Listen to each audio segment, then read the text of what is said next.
In the US, there is a much bigger story unfolding right now, and that comes by way of what is called the impeaching of a president. And could that really happen? So, even though a ceasefire has been announced, the Tuesday Morning Post by Donald Trump, warning that a whole civilization will die tonight, has ignited a chorus of demands for either impeachment or action under the 25th Amendment by Democrats in the US. Now, Representative Eric Swalwell said the president must be removed.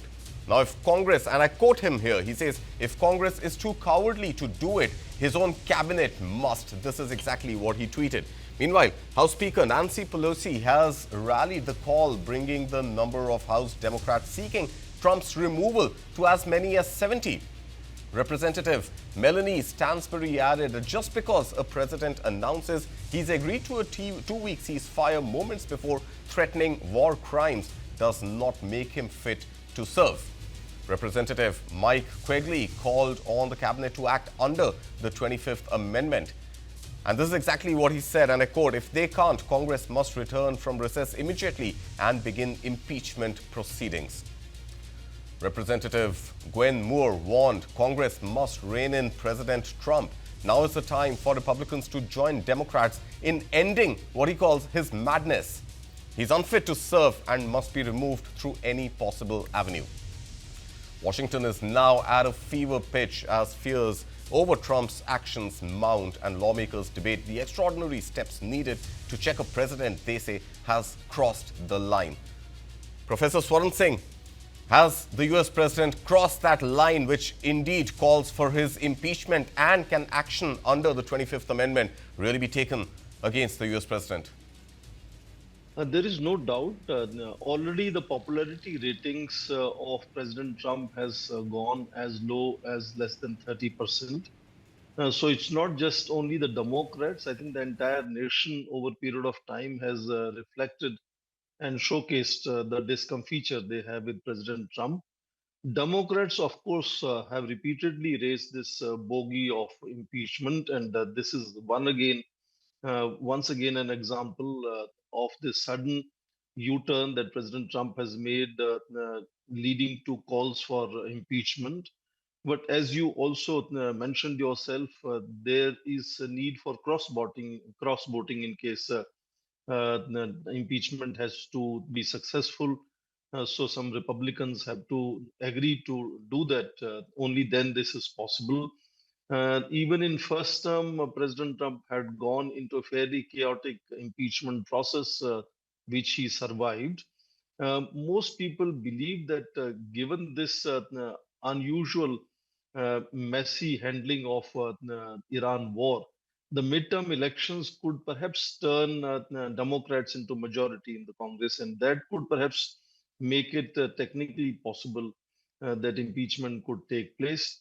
But impeachment is a complex process, so it's much more in terms of a naming and shaming exercise publicly that the Democrats often raise this bogey.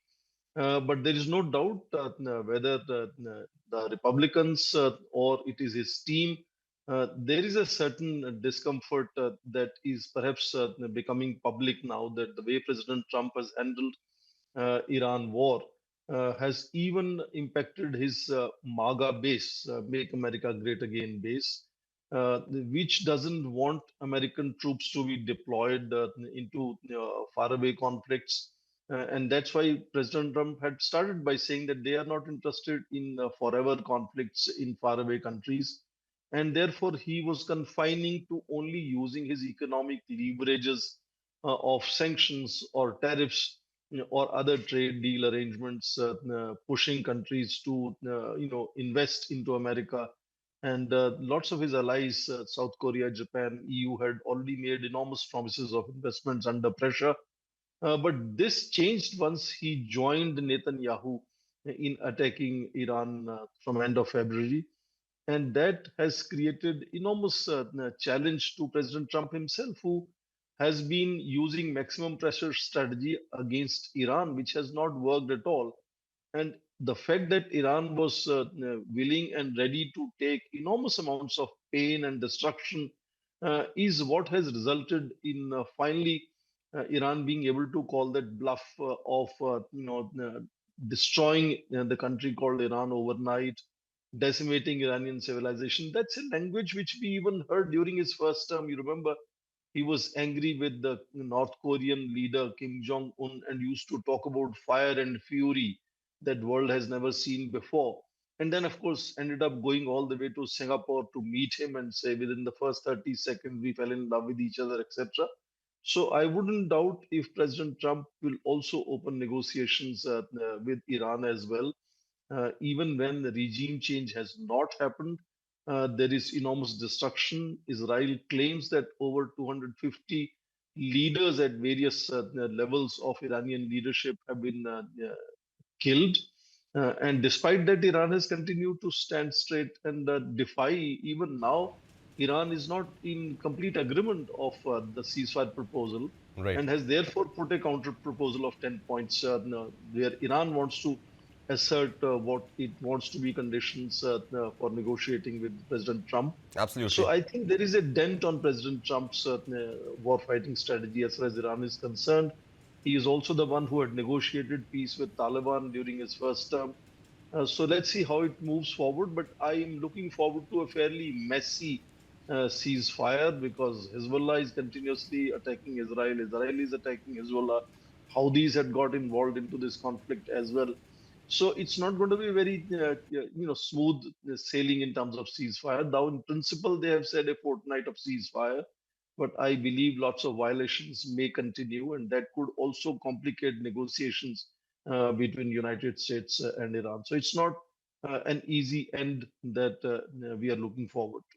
Right, of course, it's not going to be an easy ceasefire, is the word coming in. And also, this comes at a time when apparently in that 10-point peace proposal, there is also one point which specifically refers to the fact that even attacks on Lebanon as well as Hezbollah should be stopped by US and its allies. Well, we don't really know what exactly those 10 points are, but these seem to be some of the probable points which are part of that 10-point agenda, which a counter agenda, if one could call it, what Iran has proposed to the United States. Meanwhile, staying with the story of the impeachment of the US president, well, the Section 25 or the 25th Amendment of the US Constitution goes on to get divided into four broad sections, which is section 1, 2, 3, and 4. Primarily, section 1, 2, and 3 are pertaining to the health or the longevity of a sitting US president, and it's only in the case of death or a condition which makes a president unfit to continue his presidency have in fact been invoked in the past. But it is section 4 of the 25th Amendment, which is potentially being rallied here by the Democrats in the US, asking the Republicans also to fall in line and vouch for. And the Section 4 is the one that outlines the process for involuntary removal of a sitting president. Remember, this Section 4 of the 25th Amendment has never yet been invoked. Now, in this particular section, and that is what what Trump's detractors are also saying, point out that his latest ultimatum, which Iran has rejected as an incitement to war crimes and which comes amid reported negotiations towards a ceasefire, is evidence of Trump's what they call insanity. General Datta, the inciting of war crimes, really talking about mass casualties of civilizations getting destroyed that they will never be able to recover for 100 years. Do you call it insanity? Absolutely. In fact, not only that, he's shown his insanity right from the middle of last year when he started with the tariff war with all over, with friends and foes equally, and then changing his track on and off. And now the thing is that any stable president will not be making statements the moment he gets up in the morning and on his social media he starts giving out tweets. The president of our nation is supposed to only come up when a very major issue is going to be decided or be announced. It is otherwise maybe the defense minister, the people who are actually doing the war fighting on the ground, they give the statement. Oh, there is a press statement given by the representative of the White House. Here, a president of a country is changing track every 24 hours or maybe even less than that. He says something and changes it. And now his statements of finishing of civilization, and wiping out Iran from the face of the earth. And not only that, all the attacks which have happened in the past 40 days, they have attacked civilian targets. They have attacked schools, they killed school children, girls. They have attacked hospitals, they have attacked universities. They have attacked their other civilian infrastructure. So all that comes under the war crimes. You've been bombing civil areas. If you said the people of Iran are friendly to Americans or to the Israelis, but you were damaging the people of Iran. The infrastructure belongs to the people of Iran. If you were just hitting military targets of IRGC, it would be understood, okay, fine, you're carrying out a military campaign. But when you are hitting civilian targets, which have got no military significance, it is madness, it is war crime against Geneva Convention, and it actually falls under that ambient of war criminals. He should be tried by the International Court of Justice. You have already, you have an example of the Russian president and the Israelis being labeled as war criminals by the International Court of Justice. So similarly, under that Article 4, he can be impeached for insanity. He is not of a stable mind. He can lead the country to a catastrophic, whatever. It could be a big debacle for the nation, or the nation may lose its standing in the League of Nations in the international forum. So I think the people of America, the so-called the protectors of democracy, they wouldn't like image of that kind, like of a Hitler of the current 2026, or a Mussolini, or for that matter, anybody else who's been a dictator and a vicious dictator on that. So you can equate that, and Article 4 is apt at the moment for impeachment. And I think the proceedings will definitely start. Not only that, the issue of Epstein files, which has been put on a cold storage at the moment, will reopen. And you see the type of, the opposition and the agitation will start in the US itself against the president. So, in other words, Donald Trump has lost the vote.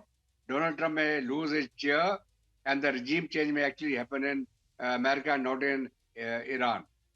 Right, a regime change in America, not in Iran. And of course, big statements really coming in at a time when the US president was in fact vying to get that Nobel Peace Prize. And now the same gentleman really going ahead and talking about destruction of civilization, blowing up bridges, blowing up power plants, and also hinting at some point, not him directly, but his administration hinting that the country is not going to be able to recover for the next 100 years, in just minutes before acting on that 8 p.m. deadline, the announcement of a ceasefire. I think the large question that continues to loom is, what were the objectives of the war in West Asia? What were the military objectives? What were the social objectives? And have any of those really been achieved? And willy-nilly, has the United States gone ahead and given a lot more to Iran than what it potentially held by way of at least the control of the Strait of Hormuz before the 28th of February?